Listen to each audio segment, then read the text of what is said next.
Obviously, Bitcoin went down a lot start the year, December and January, pretty big price drawdowns. But now Bitcoin has come back. It didn't die, didn't go to zero. All the bears are wrong. They're stunned in disbelief. Let's start with just price weighted by hourly perps funding rate. Obviously, last week and the week before, you were talking a lot about the funding rates and kind of waiting for negative funding. What are you seeing now? What's this telling us? Yeah, so I mean, we got it. We talk about derivatives a lot here, and really we like this graphic a lot to show kind of the bearishness or bullishness in the derivative market. So when there's negative funding, and essentially what that means is that derivative bets, you have longs paying shorts, or I'm sorry, shorts paying longs. Okay, let me spit it out here. When this line is red, what you have is longs are being paid by shorts. So when you see kind of a short squeeze in Bitcoin, when Bitcoin's going vertical, oftentimes what's happening is in derivative markets, you have shorts that are being forced to become buyers, or they're actually being liquidated, margin called in the legacy system. That's what it's called.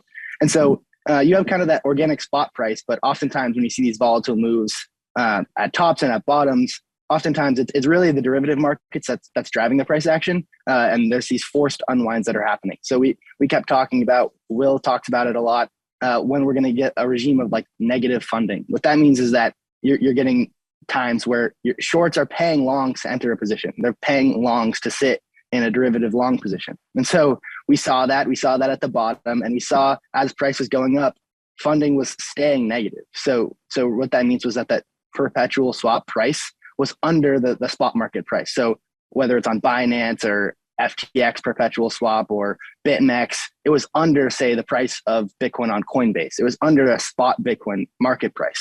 And so that you can think of, like, I like this analogy a lot. When funding is negative, when you see that positioning under the spot price, it's like a beach ball underwater.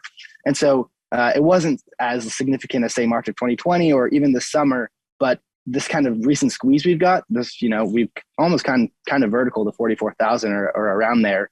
It's because of, the derivative bets that have started to really unwind. And so, that's what happens when bears get too bearish at the bottom.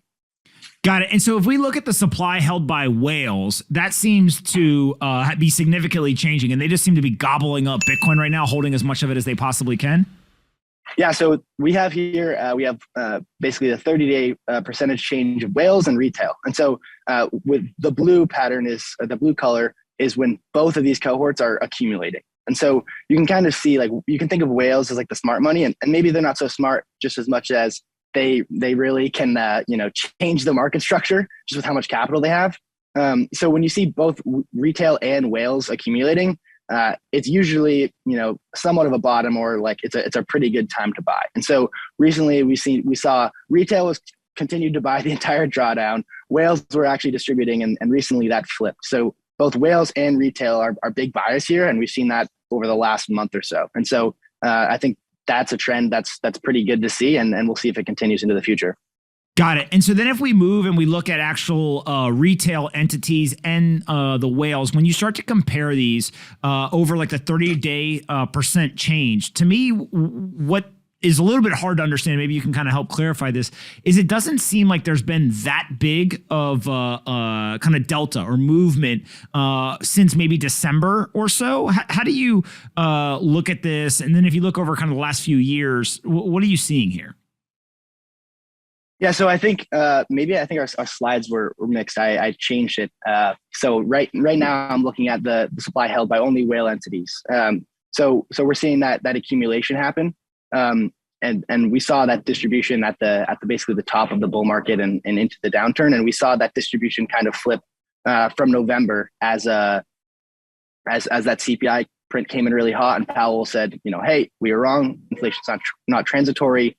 And you saw somewhat of the smart money, like the big whales, start to distribute a little bit. So that's flipped in accumulation mode again. And really, these 30-day trends, it's interesting to monitor.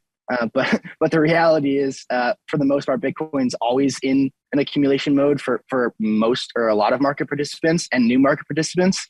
It's really just kind of incumbents, how much do they control and what are they doing? And so we're seeing that accumulation happen again. And rightfully so, with Bitcoin kind of down 50% from the all-time highs. Maybe not now. I think we're actually like 40%, 30% off the bottom.